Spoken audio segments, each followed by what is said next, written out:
Hello friends, myself Balvinder Singh Agrawal, Chartered Accountant. Today we are going to discuss GST. So friends, अभी तक आपने देखा credit तो मिलेगा डीलर को, पर क्रेडिट कैसे मिलेगा, कितना मिलेगा स्पेशली, अब हम बात करते हैं। Listen carefully. देखिए, मैंने दो केस बनाए हैं पहले इसके लिए। अर्लियर लॉ में सपोज डीलर रजिस्टर्ड नहीं था, पर जीएसटी में जैसा कि आप ऊपर देख सकते हैं रजिस्ट्रेशन रिक्वायर्ड, तो उसने रजिस्ट्रेशन ले लिया। अब अगर उसके पास डॉक्यूमेंट अवेलेबल हैं कि उसने अर्लियर लॉ में 30 जून से पहले क्या क्या टैक्स पे करा, कितना कितना पे करा, तो उसे फुल क्रेडिट मिल जाएगा, तब तो कोई टेंशन ही नहीं। पर अगर ऐसा हो गया कि पहले वो रजिस्टर्ड नहीं था, जीएसटी में रजिस्ट्रेशन ले लिया, पर डॉक्यूमेंट अवेलेबल नहीं है, if the document evidencing the payment of the duty or taxes are not available, what you will do at that time? क्या क्रेडिट नहीं मिलेगा? आप देखिए सैनवेट क्रेडिट पे सेकंड कॉलम में still credit allowed, credit allow हो जाएगा, पर कब तक, कहाँ तक?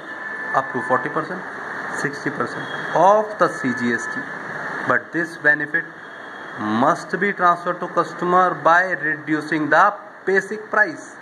ये बात मैंने अभी भी पहले भी करी है कि बेसिक प्राइस को रिड्यूस करना पड़ेगा, पर कैसे, थोड़ा और डिटेल में देखते हैं। चलिए, अब अबेटमेंट मिलेंगे कैसे, ये 40%, 60%। आप देखिए यहाँ पे रेट अंडर जीएसटी क्या है। अगर रेट जीएसटी के अंडर उस प्रोडक्ट का जो 30 जून को हमारे पास फिजिकली अवेलेबल है, उसका रेट सपोज आने वाले टाइम में 5% या 12% है, तो अबेटमेंट मिलेगी 40% ऑन द CGST।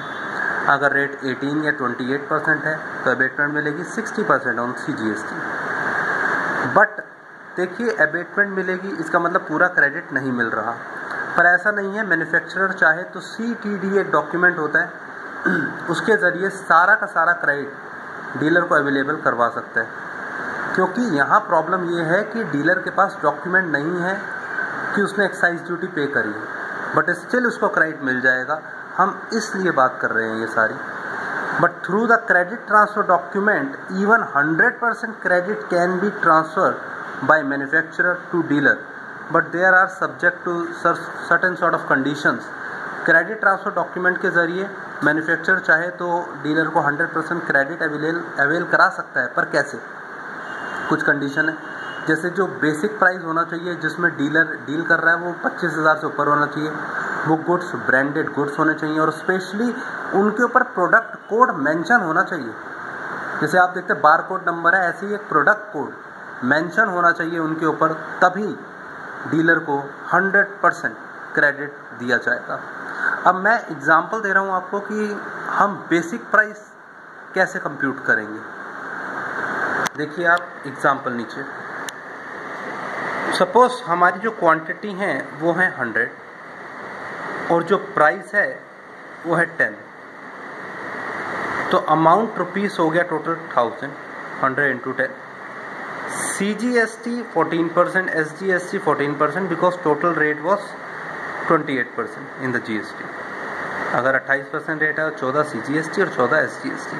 अब अबेटमेंट कितनी होगी, आप ऊपर देखिए, अगर 5 और 12% रेट है GST का तो 40% CGST की अबेटमेंट होगी, और 18-28 है तो 60% CGST की होगी। तो यहाँ पर रेट 28% है, इसलिए 60% CGST की अबेटमेंट हो जाएगी। सिर्फ CGST पे अबेटमेंट मिलेगी, इस बात का ध्यान रखना। SGST पे कुछ नहीं मिलेगा। तो 14 का 60% 8.40। अब अगर मुझे सैनवेट निकालना है तो कैसे निकलेगा? Quantity into price into abatement. Quantity है 100, प्राइस है 10 और अबेटमेंट है 8.40, तो ये आपका टोटल हो गया 84। ऐसे ही आप देखोगे प्राइस आफ्टर अबेटमेंट कितना हो गया, 10 माइनस 10 इंटू 8.4%, दैट इज 9.16। तो basic price has been reduce. आप देखिए, अगर एक जैसे ऊपर प्रोडक्ट 1 था, अगर सपोज 100 क्वांटिटी वाला, एक प्रोडक्ट 2 है जो 200 क्वांटिटी वाला है, इसमें 20 रुपीज़ का प्राइस है, टोटल अमाउंट हो गया 4000। अब CGST 6%, SGST 6%, क्योंकि टोटल जो रेट है वो 12% है। ऊपर देखिए 5 और 12% पे जो CGST पे अबेटमेंट है वो 40% है, तो CGST का रेट हमारी यहाँ पर जो अवेलेबल है वो है 6%। 6 का 40% निकालेंगे तो आप देखिए 2.4% आ जाता है यहाँ पर। अब सैनवेट कैसे निकालेंगे? 200 क्वांटिटी इंटू 20 इंटू 2.4%, टोटल आ गया 96। इसका मतलब जो टोटल CCR अवेलेबल होगा मेरे पास 30 जून को उन गुड्स पर वो 180 का होगा, और 20 रुपीज़ का प्राइस रिड्यूस हो जाएगा, क्योंकि ऊपर देखिए साफ साफ बोला गया था कि ये जो क्रेडिट अलाउ किया जा रहा है आपको CGST पे अबेटमेंट के थ्रू, आप प्लीज़ इसे ट्रांसफ़र कीजिए आगे कस्टमर को। सो बेसिक प्राइस को रिड्यूस किया गया 20 माइनस 20 इंटू अबेटमेंट रेट 2.4%, और ये आ जाता है 19.5। होप 30 जून को स्टॉक की क्या पोजीशन है आपको ये सारी की सारी पिक्चर क्लियर हो चुकी होगी। Still, if you have any query, you can send any SMS or any message, or you can make a call on 9871162695 over there. Thank you very much.